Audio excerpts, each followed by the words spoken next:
Hello everyone, जैसे कि जीत आपकी किताब की सीरीज चल रही है हमारे चैनल पर, तो आज उसी सीरीज का 9th चैप्टर हम आपके लिए लेकर आए हैं, जिसका नाम है अवचेतन मन और आदतें, अच्छी आदतों और चरित्र का निर्माण। हम जिन कामों को लगातार करते हैं, हमारी शख्सियत उन्हीं के मुताबिक ढल जाती है। श्रेष्ठता किसी एक काम से नहीं बल्कि एक समूची आदत के नतीजे के तौर पर हासिल होती है। हम सभी सफल जीवन जीने के लिए पैदा हुए हैं, मगर हमारी आदतें और माहौल हमें असफलता की ओर ले जाते हैं। हमारा जन्म जीत के लिए हुआ है, मगर हम इस ढंग से ढल गए हैं कि हारना सीख लिया है। हम अक्सर ऐसी बातें सुनते हैं, उस आदमी की किस्मत अच्छी है, मिट्टी छूता है तो सोना बन जाती है, या फिर वह बदकिस्मत है, वह कुछ भी छुए मिट्टी हो जाता है। यह सच नहीं है। अगर आप जांचें परखें तो पाएंगे कि जाने या अनजाने सफल लोग अपने हर काम में सही कदम उठा रहे हैं, जबकि हारने वाले लोग बार बार एक ही गलती दोहरा रहे हैं। याद रखें, प्रैक्टिस से पूर्णता नहीं आती, बल्कि सिर्फ परफेक्ट प्रैक्टिस से ही पूर्णता आती है। प्रैक्टिस बार बार किए जाने वाले हर काम को स्थायी बना देती है। कुछ लोग अपनी गलतियों को ही प्रैक्टिस करते रहते हैं और वे उसी में पूर्णता, परफेक्शन हासिल कर लेते हैं। वे गलतियां करने में माहिर हो जाते हैं और गलतियां उनसे खुद ब खुद होने लगती हैं। पेशावर लोग अपना काम आसानी से इसलिए कर जाते हैं क्योंकि उन्होंने उस काम में पूरी महारत हासिल कर ली होती है। बहुत से लोग काम सिर्फ तरक्की को दिमाग में रखकर करते हैं, लेकिन जिनका अच्छा काम करने की आदत बन जाती है, तरक्की के असली हकदार वही हैं। किसी चीज की आदत डालना खेती करने के समान है। इसमें समय लगता है। एक आदत दूसरी आदत को जन्म देती है। अतः प्रेरणा एक व्यक्ति से काम शुरू कराती है। प्रेरणा उसे सही राह पर बनाए रखती है और आदत की वजह से काम खुद ब खुद होता चला जाता है। संकट के समय में ही साहस दिखाना, लालच के सामने आत्मसंयम दिखाना, दुख की घड़ी आने पर भी खुश रहना, निराशा सामने होने पर चरित्र दिखाना और बाधाओं में भी अवसर की तलाश करना, ये गुण सिर्फ संयोग या किस्मत से नहीं आते, बल्कि ये तो शारीरिक और मानसिक रूप से की गई लगातार प्रैक्टिस का नतीजा है। कठिनाई के सामने आने पर हमारा व्यवहार हमारी प्रैक्टिस के मुताबिक ही सकारात्मक या नकारात्मक होगा। हम छोटे छोटे कामों में यह सोचकर कार्यरता और बेईमानी दिखाते हैं कि जब बड़े काम करने होंगे तब उन्हें सही ढंग से करेंगे, मगर ऐसा हो नहीं पाता क्योंकि हमने अच्छे गुणों की प्रैक्टिस नहीं की होती।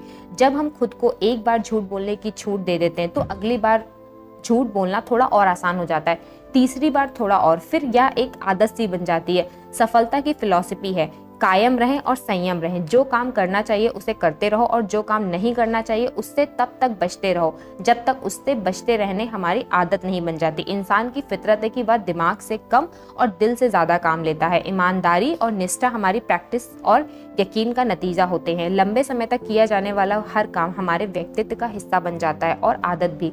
ईमानदारी बरतने वाला इंसान हमेशा पहली बार झूठ बोलने पर पकड़ा जाता है, जबकि किसी ने झूठ बोलने की ही प्रैक्टिस की हो तो वह पहली बार सच बोलने पर पकड़ा जाता है। खुद से और दूसरों से ईमानदारी या बेईमानी बरतना दोनों ही आदतें बन जाती हैं।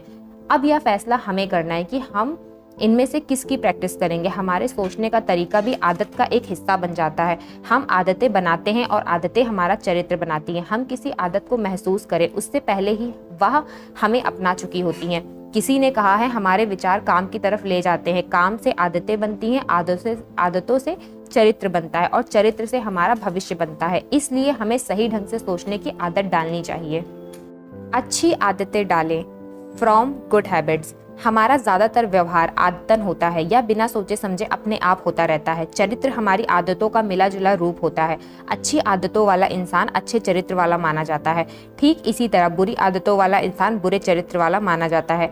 आदतें तर्क और समझदारी से कहीं ज्यादा शक्तिशाली होती हैं। आदतें शुरू में इतनी मामूली लगती हैं कि आप ध्यान नहीं देते और बाद में वे इतने मजबूत हो जाती हैं कि उनसे छुटकारा मिलना मुश्किल होता है। आदतों का विकास या तो अनजाने में होता है या फिर निश्चय पूर्वक। यदि हमने सोच समझकर आदतें बनाने का फैसला नहीं किया तो अनजाने में बुरी आदतों की शिकार बन जाएंगे। हम आदतें कैसे बनाते हैं? How do we form habits. किसी काम को बार बार करने से उसे करना हमारी आदत बन जाती है। हम काम करके ही सीखते हैं। साहस भरा व्यवहार करने से हम साहस सीखते हैं। ईमानदारी और निष्पक्षता की प्रैक्टिस से हम इन गुणों को अपना लेते हैं और इनकी लगातार प्रैक्टिस करने से हम इनमें निपुणता हासिल कर लेते हैं। इसी तरह जब हम बेईमानी, गलत व्यवहार या अनुशासन की कमी जैसे बुरी आदतों की प्रैक्टिस करते हैं तो उन्हीं में निपुण हो जाते हैं। हमारा नजरिया हमारी आदत बन जाती है और हम वैसा ही व्यवहार करने लगते हैं। वे हमारी सोच बन जाते हैं और फिर हमारे व्यवहार की दिशा निर्धारित करने लगते हैं। आदी होना, कंडीशनिंग।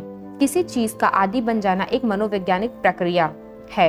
इसकी वजह से हम एक दूसरे से जुड़ी किन्हीं खास ढंग की घटनाओं के आदी बन जाते हैं। इसका एक मशहूर उदाहरण पाव्लोव द्वारा कुत्तों पर किया गया है। रूसी वैज्ञानिक पाव्लोव कुत्तों को खाना खिलाते समय घंटी बजाया करते थे। खाना देखने पर कुत्तों के मुंह में लार भर जाती थी।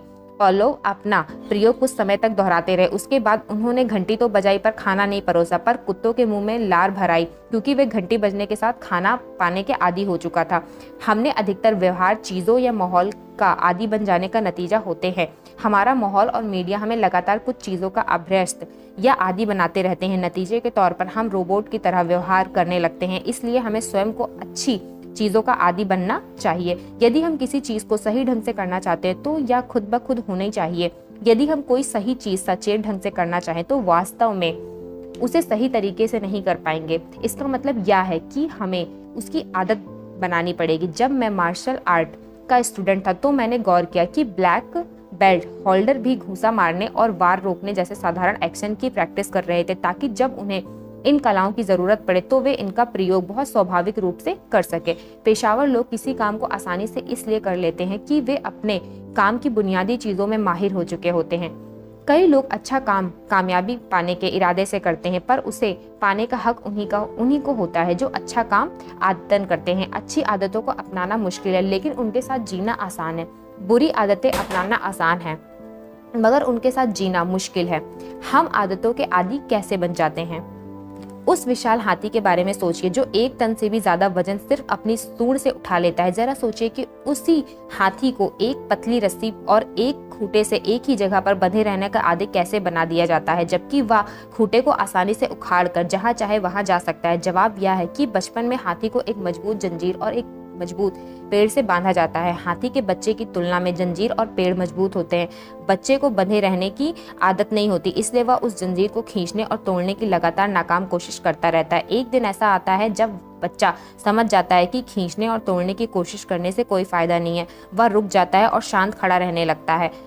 अब वह दिमागी रूप से इसका आदी हो चुका होता है, और जब वही बच्चा एक विशाल हाथी बन जाता है तो उसे एक कमजोर रस्सी और खूंटे से बांध दिया जाता है। वह हाथी चाहे तो एक झटका देने से ही आजाद हो सकता है, मगर अब वह कहीं नहीं जाता, क्योंकि वह बचपन से ही दिमागी रूप से इसका आदी हो चुका होता है। हम पर जाने अनजाने इन चीजों का असर पड़ता चला जाता है। पहला, जैसे किताबें हम पढ़ते हैं। दूसरा, जैसी फिल्में और टीवी प्रोग्राम हम देखते हैं। तीसरा, जैसा संगीत हम सुनते हैं। चौथा, जैसी संगति में हम रह रहे हैं। गाड़ी चलाते समय अगर हम एक ही धुन बहुत दिनों तक सुने और एक दिन टेप रिकॉर्डर खराब हो जाए तो अंदाज लगाइए कि हम कौन सी धुन गुनगुना रहे होंगे। पागलपन की परिभाषा यह है कि एक ही काम को बार बार किया जाना, लेकिन हर बार अलग अलग नतीजों की उम्मीद रखना। अगर आप वही करते हैं जो आप करते रहे हैं तो आपको वही मिलता रहेगा जो आपको मिलता रहा है।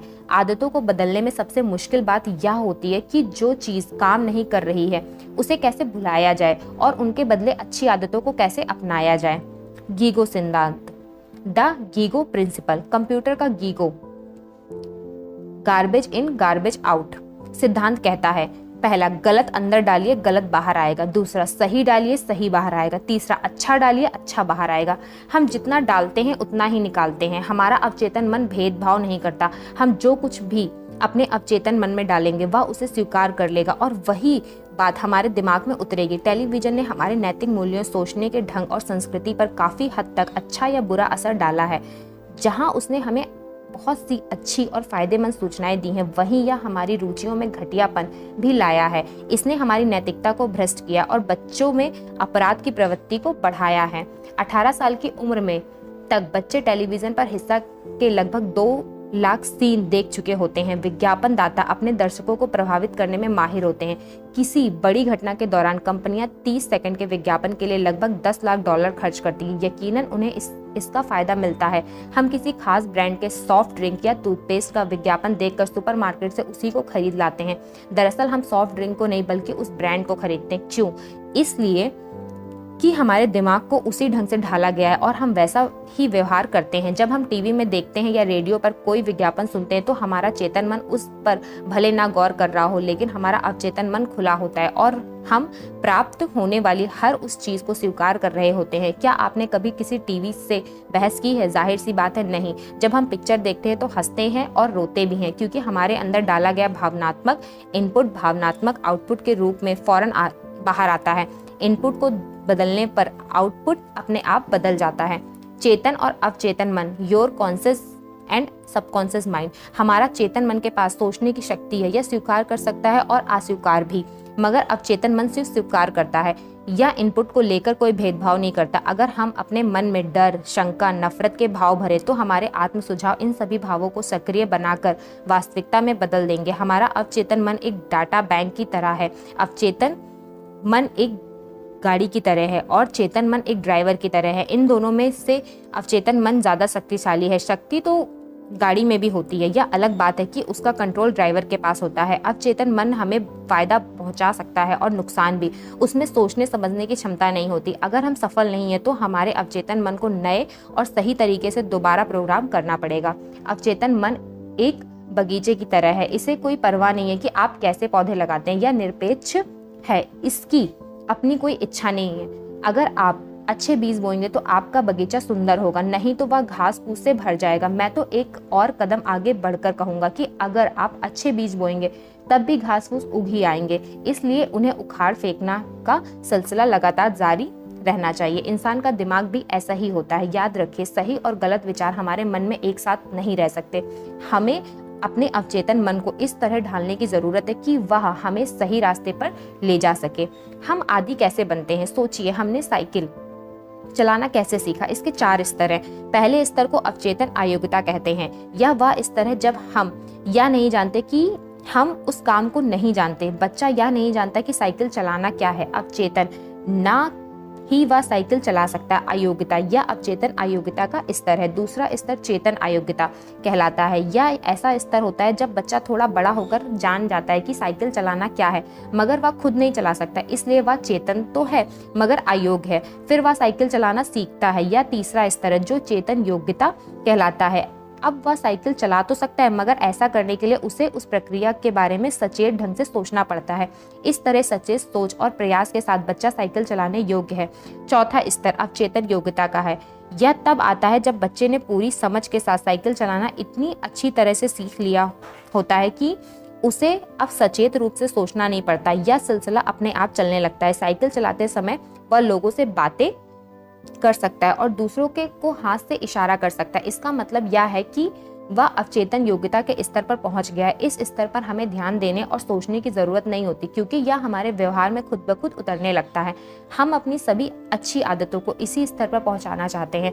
दुख की बात है कि शायद हमारी कुछ बुरी आदतें भी हमारी अवचेतन योग्यता के स्तर तक पहुंच जाती हैं और वे हमारी तरक्की में रुकावट डालती हैं। कुदरत खालीपन को भर देती है। मेरे 2 भतीजे हैं जिनकी उम्र 12 और 14 साल है। उन्हें टेनिस बहुत पसंद है। एक दिन उनके पिता ने मुझसे कहा, यह खेल बहुत महंगा होता जा रहा है। इन बच्चों के लिए रॉकेट, गेंद, लान की फीस देनी पड़ती है और अब तो इन्होंने एक कोच भी रख लिया है। ये सब बहुत महंगा पड़ रहा है। तब मैंने उनसे पूछा, यह किस चीज़ की तुलना में ज़्यादा महंगा पड़ रहा है? तुम अपने बच्चे का टेनिस खेलना रोक सकते हो और पैसा बचा सकते हो, लेकिन अगर वे खेलना छोड़ देंगे तो स्कूल से घर लौटने पर अपने समय और ऊर्जा का क्या करोगे? वे कुछ देर चुपचाप सोचते रहे और फिर बोले, मुझे लगता है उन्हें खेलने देना चाहिए, यह सस्ता ही पड़ेगा। उन्होंने बच्चों को अच्छे रास्ते पर लगाए रखने का महत्व समझ लिया, नहीं तो वे बुरी चीजों की तरफ मुड़ते। क्योंकि कुदरत को खालीपन पसंद नहीं है। या तो हमारे पास अच्छा होता है या बुरा, इन दोनों के बीच का कोई रास्ता नहीं होता। चरित्र का निर्माण करना एक आदत सी बन जाती है। अगर हम अपनी शख्सियत को खुशनुमा बनाना चाहते हैं तो हमें अपनी आदतों को गहराई से जांचना होगा। जो बात कभी कभी मौज मस्ती करने की वजह से शुरू होती है वह एक स्थायी कमी बन जाती है। खुद से ये सवाल करें, क्या आप अपने काम की क्वालिटी को गिरने देते हैं? क्या आप गप मारना पसंद करते हैं? क्या ईर्ष्या और अहंकार आपके स्थायी साथी है? क्या दूसरों के मनोभावों को महसूस करने की क्षमता आप में इससे कम है? हमारा निर्माण आदतें करती हैं। ऐसा होना अच्छी बात है, क्योंकि अगर हमें हमेशा कुछ करने से पहले सोचना पड़े तो हम कोई भी काम ठीक से नहीं कर पाएंगे। हम अपनी सोच पर आत्म अनुशासन लागू करने की प्रैक्टिस करके अपनी आदतों को कंट्रोल कर सकते हैं। हमें अपने अवचेतन मन की शक्ति का फायदा उठाना चाहिए। हमें बचपन से ही अच्छी आदतें विकसित करनी चाहिए ताकि बड़े होने पर वे हमारे अच्छे चरित्र का निर्माण कर सके। वैसे इसकी शुरुआत करने में कभी देर नहीं होती। हर अच्छा या बुरा तजुर्बा कुछ ना कुछ फर्क पैदा करता है। नई आदतों को सीखने में समय लगता है, मगर अच्छी आदतें एक बार सीख ली जाएं तो जीवन को नए मायने देती हैं। आशावादी या निराशावादी होना भी एक आदत है। आदतों पर दुख और सुख का सिद्धांत लागू होता है। हम कोई काम या तो सुख पाने के लिए या दुख पाने से बचने के लिए करते हैं। जब तक नफा और नुकसान से ज्यादा होता है तब तक हम उस आदत को जारी रखते हैं, मगर जब नुकसान नाफे से ज्यादा होने लगता है तो हम उस आदत को छोड़ देते हैं। मिसाल के तौर पर जब डॉक्टर सिगरेट पीने वाले को सिगरेट पीने से मना करता है तो वह जवाब देता है, मैं नहीं छोड़ सकता, यह एक आदत है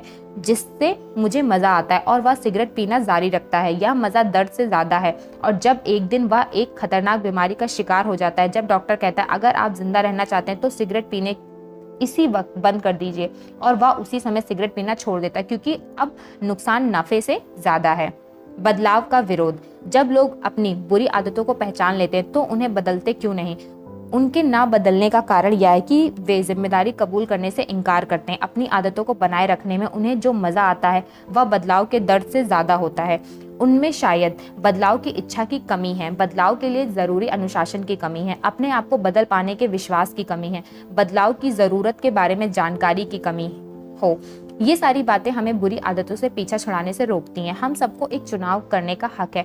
हम बुरे व्यवहार को नजरअंदाज करते हुए या आशा कर सकते हैं कि इससे हमें खुद ब खुद छुटकारा मिल जाएगा। यह शुतुरमुर्ग का तरीका हुआ। यह इसका मुकाबला करके इस पूरी जिंदगी के लिए काबू पा सकते हैं। बेबुनियाद डर और अपनी आरामदायक जिंदगी के दायरे से बाहर निकलकर ही आदतों में सुधार किया जा सकता है। याद रखिए, डर एक सीखी हुई आदत है और इससे छुटकारा पाया जा सकता है। अपनी बुरी आदतों को ना बदलने के बड़े आम बहाने नीचे लिखे दिए गए हैं। पहला, हम लोग हमेशा इसी तरह करते आए हैं। दूसरा, हमने इस तरह कभी नहीं किया है। तीसरा, यह मेरा काम नहीं है। चौथा, मैं नहीं समझता कि इससे कोई फर्क पड़ेगा। फिफ्थ, मैं बहुत व्यस्त बिजी हूँ। अच्छी आदतें डालें। बदलाव किसी भी समय लाया जा सकता है, चाहे हमारी उम्र कुछ भी हो या आदत कितनी ही पुरानी हो। अगर हमें मालूम हो कि क्या बदलने की जरूरत है तो व्यवहार बदलने वाले तरीकों का इस्तेमाल करके हम किसी भी वक्त बदलाव ला सकते हैं। एक पुरानी कहावत है कि बूढ़े कुत्ते को नई कलाबाजियां नहीं सिखाई जा सकती। यह कहावत गलत है। हम लोग कुत्ते नहीं हैं, इंसान हैं, और हम कलाबाजी नहीं कर रहे हैं। हम बुरी और नुकसान पहुंचाने वाली आदतों से छुटकारा पा सकते हैं और अच्छी आदतें डाल सकते हैं। जैसे कि अर्ल नाइटिंगेल ने कहा है, सफल लोगों का राज यह है कि वे उन कामों को करने की आदत डाल लेते हैं जो असफल लोग करना नहीं चाहते और ना ही करते हैं। जरा उन चीजों के बारे में सोचिए जो असफल लोग नहीं करना चाहते। ये वही काम है जिन्हें सफल लोग भी करना नहीं चाहते, लेकिन वे फिर भी करते हैं। मिसाल के तौर पर असफल लोग अनुशासन और मेहनत करना पसंद नहीं करते। सफल लोग भी अनुशासन और कड़ी मेहनत। एक खिलाड़ी रोज सुबह उठकर प्रैक्टिस करने का अनुशासन ना तो चाहता है ना ही पसंद करता है, फिर भी ऐसा नियमित रूप से करता है। ना पसंद करते हैं फिर भी ऐसा करते हैं, क्योंकि इन लोगों ने उन कामों को करने की आदत डाल ली है जो असफल लोग नहीं कर पाते। सभी आदतें बहुत छोटे रूप में शुरू होती हैं, लेकिन बाद में इनसे छुटकारा पाना बहुत मुश्किल हो जाता है। सोचने का तरीका एक आदत है और इसे बदला जा सकता है। जरूरत इस बात की है कि पुरानी बुरी आदतों को बदलकर नई अच्छी आदतों को अपनाया जाए। बुरी आदतों को न अपनाना उन पर काबू पाने से आसान है। अच्छी आदतें लालच पर काबू पाने से बनती है। खुशमिजाजी और चिड़चिड़ापन भी आदतें हैं। उम्दा या अच्छा होना सचेत मन से तब तक किए गए लगातार प्रयासों का नतीजा होती हैं, जब तक कि अच्छा व्यवहार और नजरिया आदत का रूप नहीं ले लेते। आत्म सुझाव, ऑटो सजेशन। आत्म सुझाव क्या है? आप जैसा इंसान बनना चाहते हैं उस सोच को वर्तमान काल में कहे जाने को ही आत्म सुझाव कहते हैं। आत्म सुझाव उस इश्तिहार की तरह है जो आप अपने बारे में खुद अपने लिए लिखते हैं। ये आपके चेतन और अवचेतन मन दोनों को प्रभावित करते हैं, जिसका असर आपके नजरिए और व्यवहार में पड़ता है। आत्म सुझाव आपके अवचेतन मन को मन चाहे साँचे में ढालने, प्रोग्राम करने का एक तरीका है। आत्म सुझाव सकारात्मक या नकारात्मक हो सकते हैं। बुरे आत्म सुझाव के कुछ उदाहरण। पहला, मैं थका हुआ हूँ। दूसरा, मैं फुर्तीला नहीं हूँ। तीसरा, मेरी याददाश्त कमजोर है। चौथा, मैं हिसाब किताब में अच्छा नहीं हूँ। जब हम बुरे आत्म सुझावों को बार बार दोहराते हैं तब हमारा अवचेतन मन उन पर विश्वास करने लगता है और ये असलियत ना बनकर जीवन में उतर आते हैं। उदाहरण के तौर पर यदि कोई व्यक्ति बार बार खुद को यह आत्म सुझाव देता है कि मेरी याददाश्त खराब है, तो किसी नए व्यक्ति से मिलने पर वह उसका नाम याद रखने की कोशिश ही नहीं करेगा, क्योंकि वह खुद से कहता है मेरी याददाश्त तो कमजोर है, इसलिए याद करने की कोशिश बेकार है। ऐसी हालत में वह नए आदमी से दोबारा मिलने पर उसका नाम सचमुच याद नहीं रख पाएगा और वह अपने आप से फिर कहेगा मेरी याददाश्त कमजोर है। यह कभी ना खत्म होने वाला सिलसिला है। यह एक ऐसी भविष्यवाणी जो खुद ब खुद सच बन जाती है। एक व्यक्ति जब किसी विश्वास को बार बार दोहराता है तो यह उसके अवचेतन मन में गहराई में बैठ जाता है और एक असलियत का रूप ले लेता है। बार बार दोहराया गया झूठ सच मान लिया जाता है। आत्म सुझाव सकारात्मक व्यक्तित्व क्यों होने चाहिए? ताकि हम अपने दिमाग में उस चीज की तस्वीर ना बनाएं जिसे हम नहीं पाना चाहते, बल्कि वह तस्वीर बनाएं जिसे पाना चाहते हैं। कोई भी तस्वीर हमारे दिलो दिमाग में ज्यादा देर तक रहती है तो असलियत का रूप ले लेती। आत्म सुझाव बार बार दोहराने का सिलसिला है। एक इंसान जब कुछ वाक्यों को काफी समय तक दोहराता है तो वह उन्हें अपने अवचेतन मन की गहराई में बैठा देता है। मिसाल के तौर पर, अगर आप खुद से कहते रहते हैं कि मैं शांत और धीर हूँ, तो आप किसी भी हालत में खुद को शांत और धीर महसूस करेंगे। आत्म सुझावों की प्रैक्टिस नकारात्मक रूप में नहीं होनी चाहिए। या मत कहिए मैं कितना अव्यवस्थित व्यक्ति हूँ, इसके बजाय यह कहिए मैं कितना व्यवस्थित व्यक्ति हूँ। आत्म सुझाव में नकारात्मक शब्दों का इस्तेमाल होने पर दिमाग में नकारात्मक तस्वीर बनती है और हम यह नहीं चाहते। अगर मैं आपसे कहूँ नीले हाथी के बारे में मत सोचो, तो संभावना है कि आपके दिमाग में नीले हाथी की छवि फौरन उभर आएगी। सकारात्मक वाक्य इसलिए बनाए जाते हैं कि हमारी सोच एक तस्वीर के रूप में आती है, ना कि शब्दों के रूप में। जब मैं कहता हूँ माँ, तो आपके दिमाग में क्या आता है? माँ की तस्वीर या उसकी स्पेलिंग? वर्तमान काल में ही क्यों?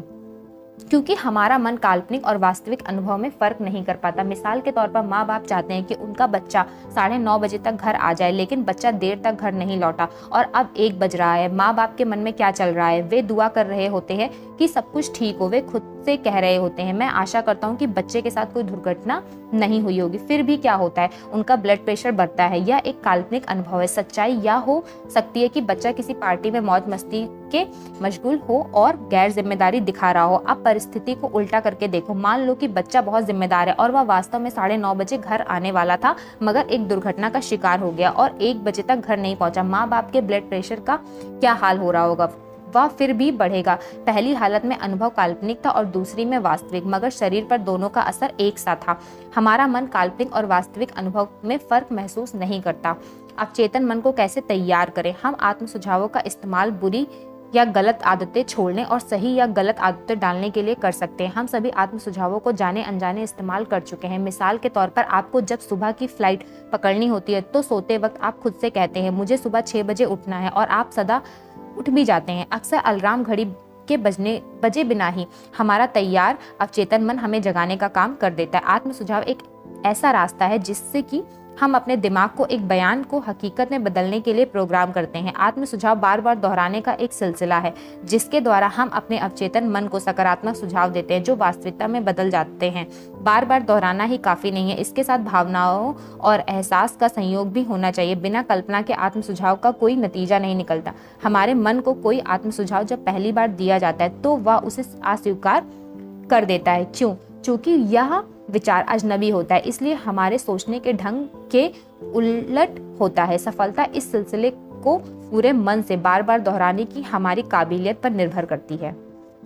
कल्पना, विजुअलाइजेशन, हम जो पाना, करना या बनना चाहते हैं, मन में उसकी छवि बनाने और देखने का सिलसिला ही कल्पना है। कल्पना और आत्म सुझाव दोनों साथ साथ चलते हैं। कल्पना किए बिना आत्म सुझाव अपनी बात को मशीन की तरह दोहराना भर है और वह बेअसर होगा। नतीजे पाने के लिए आत्म सुझाव से इच्छाएं और भावनाएं, कल्पनाएं भी जुड़ी होनी चाहिए। चेतावनी, पहली बार में आत्म सुझाव मन को स्वीकार नहीं भी हो सकता है क्योंकि यह एक अजनबी विचार होता है। मिसाल के तौर पर, अगर पिछले कुछ सालों से मेरा विश्वास रहा है कि मेरी याददाश्त कमजोर है और अब अचानक मैं अपने पास कहता हूँ मेरी याददाश्त बहुत अच्छी या तेज है, तो मेरा मन इसे स्वीकार नहीं करेगा और वह कहेगा तुम झूठे हो, तुम्हारी याददाश्त कमजोर है, क्योंकि आज तक मेरे दिमाग में यही बात बैठी हुई थी कि मेरी याददाश्त कमजोर है। मेरे मन को इसी पर विश्वास था। इस विचार को हटाने में 21 दिन लगेंगे। 21 दिन ही क्यों? क्योंकि किसी भी आदत को बनाने या हटाने में कम से कम 21 दिन लगातार सचेत ढंग से प्रैक्टिस करने की जरूरत पड़ती है। यदि आपको कोई ऑडियो टैप 21 दिन तक लगातार सुनना हो और आपका प्लेयर उसी बीच टूट जाए, तो कल्पना कीजिए कि आपको कैसी धुन सुनाई देगी। महत्वपूर्ण सवाल यह है कि क्या 21 दिनों की सचेत प्रैक्टिस जीवन को बेहतर बनाने की बहुत बड़ी कीमत है? नहीं, लेकिन इस पर अमल, प्रतिबंध, कमिटेड लोग ही कर पाते हैं। यह लगता तो सरल है, मगर इसे करना आसान नहीं है। फिर भी आप इसे आजमा सकते हैं। अपने आत्म सुझावों को हकीकत में बदलने के लिए अगले सेक्शन में दिए गए तरीकों पर अमल करें और अपने आत्म सुझावों को असलियत में बदलें। अच्छी आदतें डालने के 21 दिन का formula. 21 days formula to form positive habits. आत्म सुझाव को असलियत में बदले। पहला, एक ऐसी जगह पर जाइए जहां आपको कोई बाधा ना पहुंचाए। दूसरा, अपने आत्म सुझावों की एक लिस्ट बनाइए, ये सकारात्मक और वर्तमान काल में हो। तीसरा, आत्म सुझावों को दिन में कम से कम 2 बार दोहराइए, एक बार सुबह और एक बार रात में। सुबह मन शांत, धैर्यवान, ताजगी भरा और कुछ भी स्वीकार करने के लिए तैयार रहता है, और रात में आप अपने अवचेतन मन में एक सकारात्मक छवि सारी रात असर छोड़ने के लिए डाल देते हैं। आप इन आत्म सुझावों को छोटे छोटे स्टिकरों पर लिख सकते हैं। उन्हें ऐसी जगहों पर लगा दें जहां आपकी निगाह दिन भर पड़ती रहे, जैसे कि आपके बाथरूम का शीशा, आपकी कार का डैशबोर्ड, आपके रोज की कार्य सूची या आपकी डेस्क का डायर। आत्म सुझावों को पूरे दिन देखते रहने से आपको इन्हें बार बार दोहराने का अवसर मिलेगा। चौथा, सिर्फ आत्म सुझाव काम नहीं करेगा, इसके साथ भी कल्पना की भी जरूरत होगी। फिफ्थ, इसे लगातार 21 दिन तक दोहराइए जब तक कि यह एक आदत ना बन जाए। कार्य योजना, एक्शन प्लान। एक तंग सिद्धांत की तुलना में एक औसत काम की ज्यादा कीमत होती है। महत्वपूर्ण, आत्म सुझाव और कल्पना किसी समयबद्ध और लक्ष्यबद्ध कार्य योजना के पूरक सप्लीमेंट होते हैं, विकल्प नहीं। पहला, हम में कुछ ऐसी बुरी आदतें होती हैं जो हमें नीचे ढकेलती हैं। 15 मिनट के लिए किसी ऐसी जगह पर चले जाएं जहां एकांत हो और कोई बाधा ना हो। वहां बैठकर अपनी उन बुरी आदतों की लिस्ट बनाइए जो आपको नीचे धकेल रही हों। दूसरा, 15 मिनट के लिए बिना बाधा वाली एकांत जगह पर बैठकर उन अच्छी आदतों की लिस्ट बनाएं जिन्हें आप अपनाना चाहते हैं। तीसरा, उन आत्म सुझावों की सूची लिस्ट बनाएं जिन्हें आप ये अच्छी आदतें विकसित करने के लिए खुद को दे सकते हैं। चौथा, मन में अपने लक्ष्य की कल्पना करते हुए 21 दिन के इस कार्यक्रम को लागू करें। तो ये था जीत आपकी किताब का 9 चैप्टर। तो आज की वीडियो में बस इतना ही, बाकी का नेक्स्ट वीडियो में।